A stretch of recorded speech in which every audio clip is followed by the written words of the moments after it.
Welcome to our channel. Today we how to start flipping houses with Redfin, quick tutorial step by step clearly. To start flipping houses with Redfin, begin by creating an account on the Redfin website. Once registered, explore the market by searching for homes in your desired area.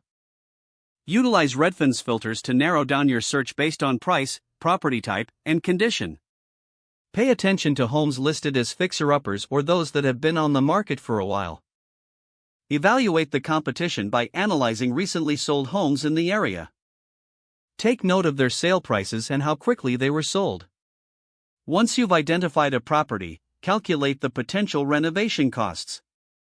Use Redfin's home value estimates as a reference for the property's after-repair value. Connect with local contractors to get detailed quotes for necessary renovations. Assess your financing options, whether through savings, loans, or investors. Once you have your budget set, make an offer on the property.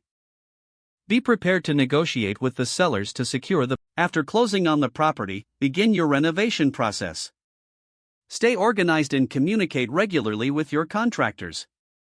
Track your expenses meticulously to avoid going over budget. Once renovations are complete, stage the home to attract potential buyers. Market the property using Redfin's listing services.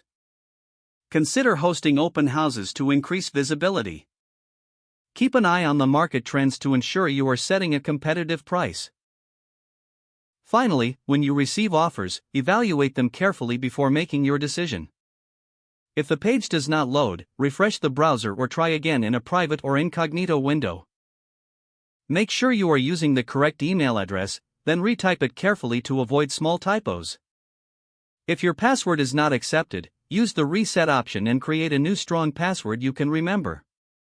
Check your spam folder for verification or security emails, then complete any Enable two-factor authentication if available to improve account security and reduce unauthorized access risk.